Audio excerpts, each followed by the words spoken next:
Hi YouTube, my name is Heather and I love anti-MLM content here on YouTube. Today I'm super excited for us to watch a very quick video from famous MLM coach Frazer Brookes, who's going to tell us how to get off of Loserland. I'm super excited to watch this video, and as always, please let me know what you think about this topic down below. Step number one is you need to ensure that your list is growing daily. Make some noise if you've ever made a list when you first started network marketing. He just means a list of prospects that you can either try to recruit into your business or you can try to sell products to. For those of you who didn't make noise, write a list tonight. Now here's the thing, my first list when I started was 137 people on the list. And I looked at my list and was... For us to increase our prospects list for our business, he wants us to find add message people using the following subheadings. So passions, interests, those seem like the same thing. Influencers, I'm not sure if he means he wants us to try to recruit influencers, like what kind of average person knows influencers? I feel like that's weird. Or if he means go to influencers pages that you like, that you follow, and then follow the people that follow that person and follow the people that like or comment on any of that person's pictures. Mutual friends, so like friends of friends. Location, so you can use like location hashtags and find people who live near you or in certain areas around US or Canada. Hashtags like hashtag dog mom, so you can find other people who like dogs. Top fans, I don't know what kind of average person has top fans unless you have like 1,000 people who follow you on Instagram. And events, so that could be like craft fairs or musical events or conferences on topics that you are interested in, and add people who attend those events. I guess I'm not really sure. What do you think about this list? I'm gonna be free. I'm gonna be rich. So guess what? I picked up the phone, contacted the first person on the list. No, sounds like a pyramid scheme. So if you're calling your first person on your list right when you join a multi-level marketing company and that's what they say, wouldn't that be a red flag? If that was me and someone said, no, it's a pyramid scheme, I would be like, oh crap, am I in a pyramid scheme? Am I breaking the law? Could I go to jail? And I would research it. But that's me saying that from the outside, knowing a lot about the unethical business structure of these companies. And I'm not sure how I'd feel if I was actually in that situation. Crossed. Second person, no. Crossed. Third, no. And I started to sense this feeling of frustration. Has anyone ever felt frustrated before? Obviously, Frazer, who hasn't felt frustrated before? I love how these MLM coaches like to ask really obvious, basic questions and think that they're being all profound and deep. That frustration turned into desperation. Please join. I'll even pay for your starter pack. He's trying to be funny, but that's a really big issue in MLM, that these poor distributors are so desperate to sell anything or recruit anyone that they do become desperate, and that shows in their posts and their messages. And we've seen on YouTube people say things like, if you don't love me if you don't purchase. You're not a member of my family if you don't buy my overpriced shitty shampoo. So people get extremely desperate because they realize that if they don't sell something or if they don't recruit, they're not going to make money and they could go into even greater debt. And the more frustrated I got, the more desperate I got. Frustration turns into desperation, which turns into network marketing castration. Guess what happens when you're castrated? You can't duplicate. You can't duplicate. I know he's trying to make a joke, but I don't think that's very funny because you shouldn't be joking about people who can't conceive children. It's not funny, but I know some people might find that funny. And he's saying you can't duplicate because in MLM, even though you're told that you're your own CEO and you can run your business in the way that you want to run it, that you have to duplicate the systems provided to you by your upline. And then you have to, the duplication comes when you teach your downline those systems. And then your downline's downline is learning those systems, and so on and so on and so on, all the way down the pyramid. And so then you get to a point where there could be a massive downline of like 100,000 people, and they're all running their business in the exact same way, even though you were recruited based on the fact that you can be independent and be a CEO. What do you think about that?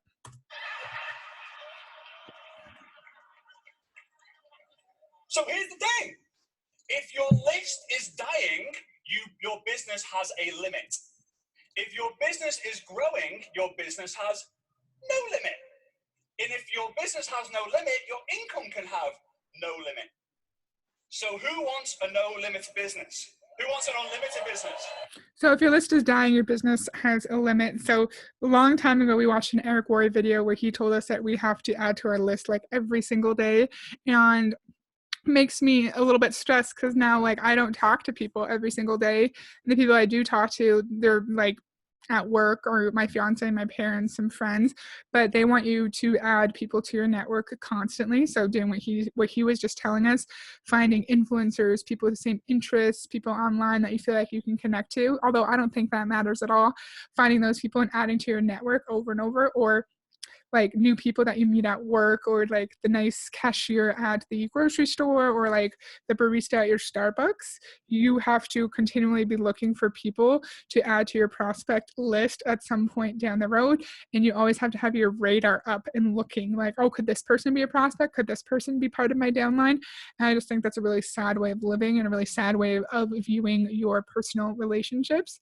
If you've been in an MLM before and you were taught to do things like this and you were taught to add to your list every single day, I'd love to hear about your experiences down below. And if you were taught to see everyone in your life as a dollar sign and as a potential member of your downline, I'd love to hear your experiences. All right, I'm in the right room.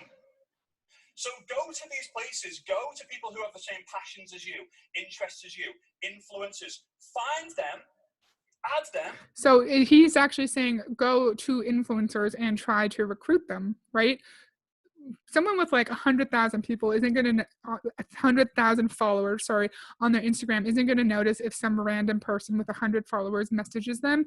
They're not going to notice your direct message. So I don't see how an average person without much of a following is going to recruit an actual influencer. A message them. It's not, oh, I found Bob in a dog lovers group. I'm going to add Bob and then I'm going to pray to Mr. and Mrs. Universe. Please, Mr. and Mrs. Universe, please let Bob see my friend request. Message me after seeing 3 of my Facebook lives asking me to join at the top business pack. That's like going to a pub and just going and standing next to someone and just going,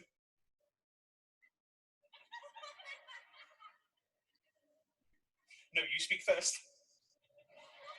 But in a lot of MLMs, people are taught that people are going to watch, especially in Beachbody, people are going to watch your transformation, watch how your mental health is vastly improved, how you love your fitness community, and then people are going to ask you questions about it and want to know what you're doing, then will eventually become interested in joining you as a coach. So Beachbody coaches are taught attraction marketing, which is pretty much what he's talking about. You just put out content and value, and then people message you because of your content that you're providing. So he's contradicting himself based on videos that he's put on his YouTube channel.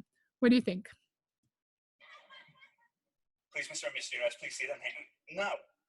You have to find, add, message someone. What do you message? Join my business, it's the best.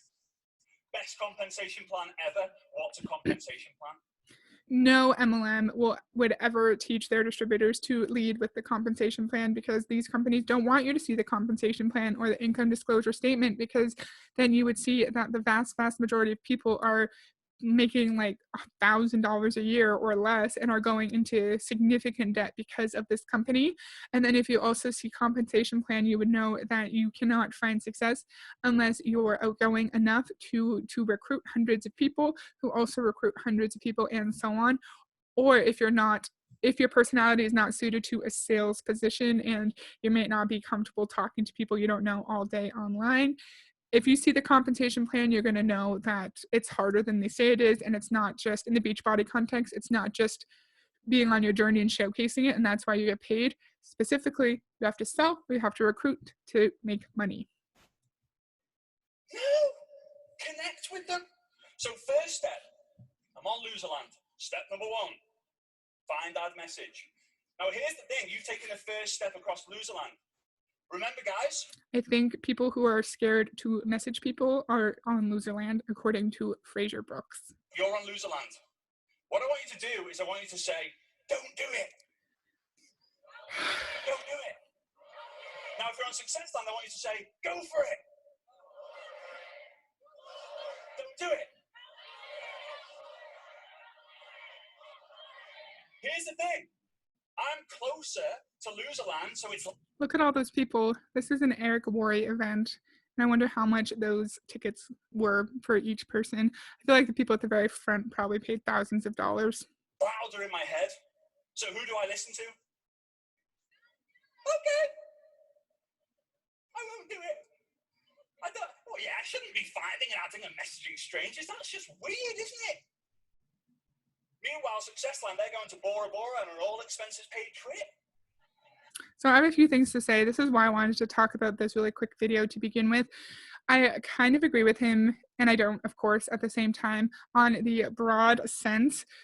Doing things that scare you a little bit is a good thing, because it is good to push your comfort zone a little bit and become a more well-rounded, more experienced human being, correct? So the example, say I'm scared to present at a big work conference because I've never done that before and I'm really anxious about it. Well, I can just talk to my boss, say I'm a little anxious, and then we can come up with a plan to prepare and practice my presentation, and then I would be more confident, and I go and I've added to my professional development in my resume, correct?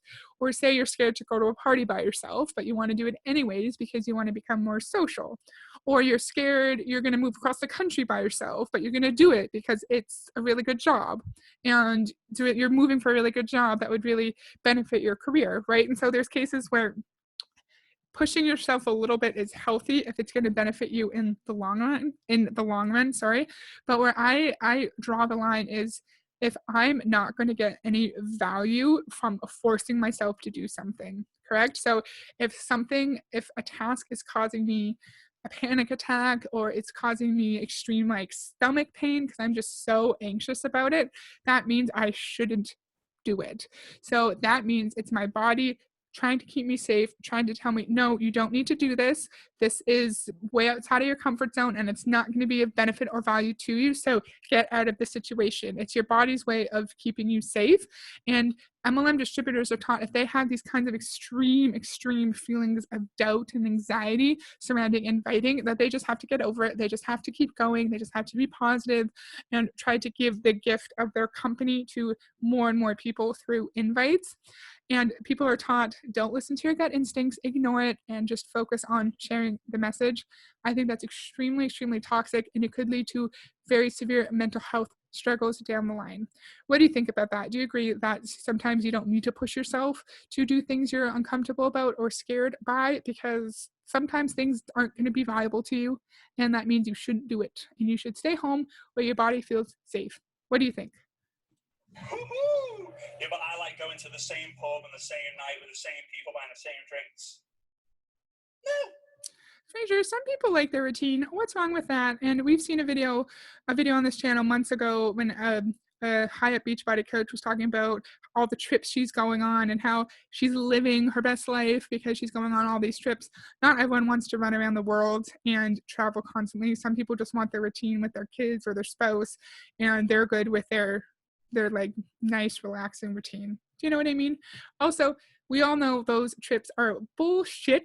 99% of the time, MLM trips are not completely free unless you're at the very top of whichever MLM company, and they're still taxable. It's a taxable trip, right? And so the amount that the MLM company is paying towards your trip, you have to pay taxes on it at the end of the year. What do you think about that?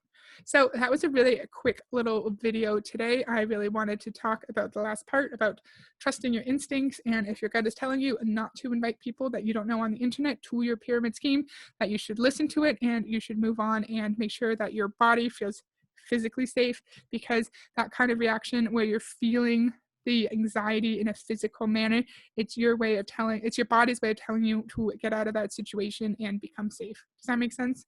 So that's all I wanted to talk about today. Please let me know what you think below, and I'll see you next time. Bye.